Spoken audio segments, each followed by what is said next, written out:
Hello everyone. Today we will look at synchronous and asynchronous subprocesses, run in debug mode, delve deeper into the topic of transitions, and see how to catch errors.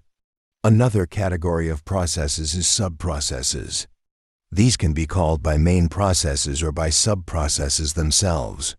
It is useful to separate the logic of a flow.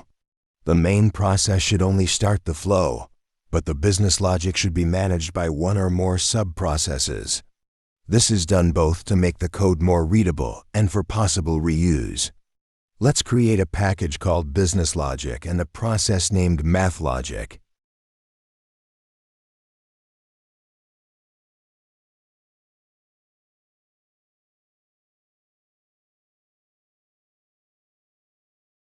Unlike the main processes we saw in Lesson 1, which are highlighted in yellow, this have green color.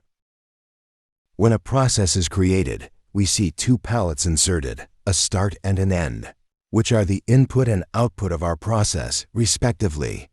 We will do an example of mathematical operations, passing an operation to be performed as input and returning the result of that operation as output. The inputs and outputs of our subprocess are defined by elements created in one or more XSD schemas. Let's create an XSD named MathLogic in the schemas folder. In the schema folder, we already have an XSD schema automatically created when the mapper was created. Let's create an input element that has the following fields: operation of type string, OP1 and OPUS2 of type decimal.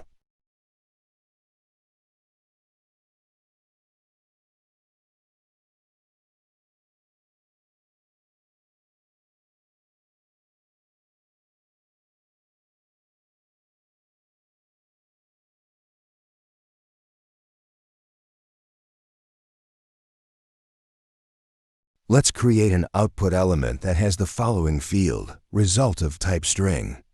By default, these created fields are all mandatory, as if we set minoccurs and maxoccurs equal to 1.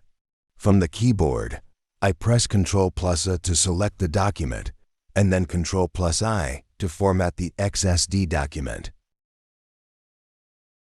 In the process just created, in the Start palette, in the Output editor, we insert the input element we created.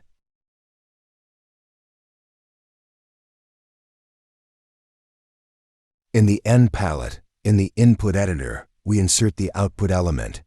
In the End palette, we need to create a series of when conditions, which are like if-else statements in Java. Let's create 4 when conditions for the 4 mathematical operations, omitting the otherwise, which would be like the final else. For the 4 operations, we expect sum, sub, mul, and div as input.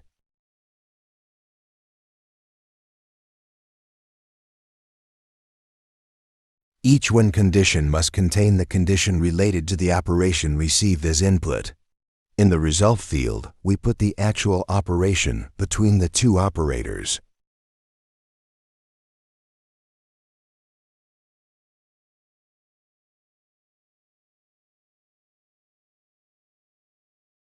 In the process created in the previous lesson, we remove the 2 mapper and log palettes and insert a call process palette.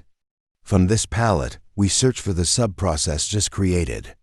The timer process is then identified as the parent process. We rename the palette, also calling it MathLogic. We insert a log palette that will print the process output.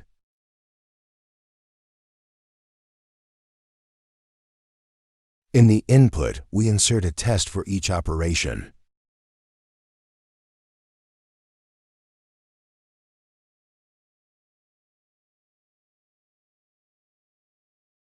Instead of running the application, we start it in debug mode.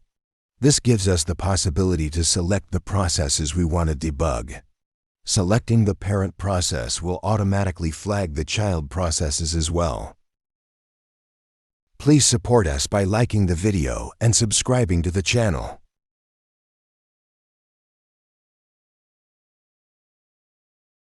From the debug screen, we can see the inputs and outputs of each palette intuitively. Let's see what happens for the other operations. Remember that you just need to modify the string and save, even Ctrl+S, and the application will restart automatically.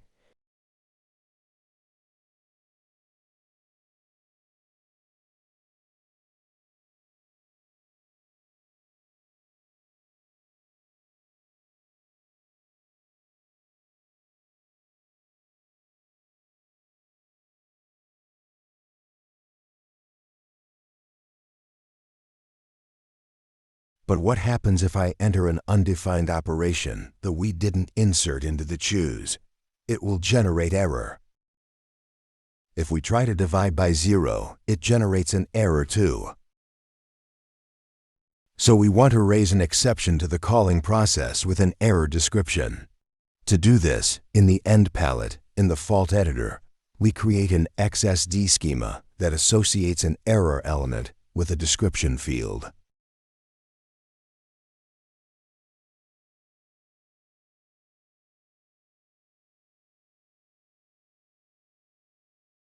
We insert an empty palette between the start and end.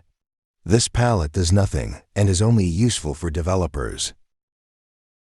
Transitions can be inserted in success, where the flow continues normally; success with condition, where the flow continues only if that condition is met; success without no match condition, which would be like an else; error, where the flow continues only if the palette from which it originates generates an error. In the end, we want to go only if the operation is one of sum, sub, mul, or div, and only if, in the case of division, opus 2 is different from 0.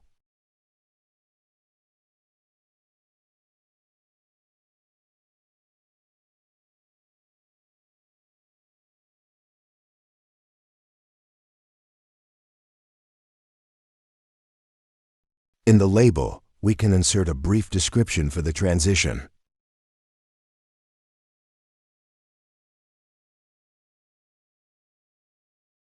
In the empty palette, we branch the flow by inserting the throw palette, and we assign success with no match condition to the transition.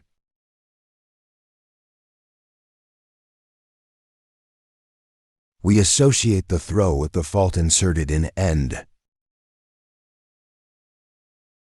We insert a choose to distinguish the two cases with the relative error messages.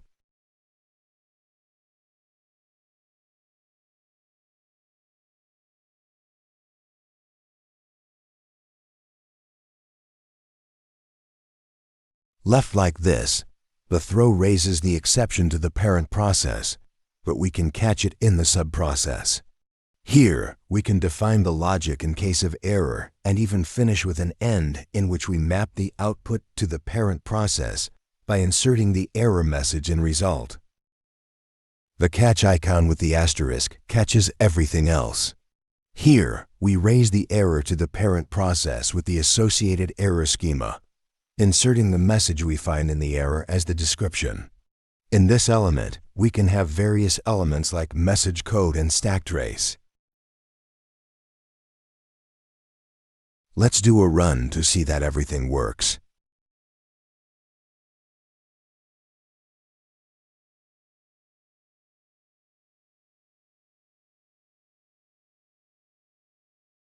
Let's do some runs to see that it has caught the operation not found and that it has caught the division by 0.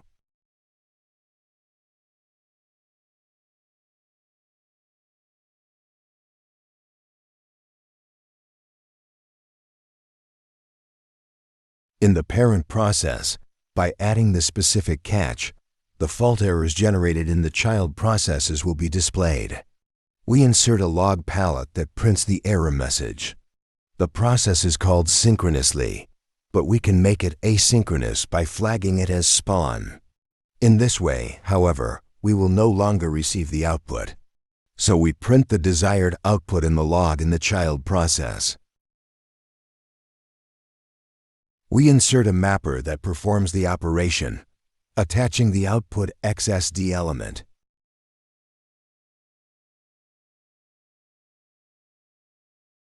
Without rewriting the logic, We can copy the XSLT in end and insert it in the mapper and click Parse. We insert a log end in the main process and try the execution.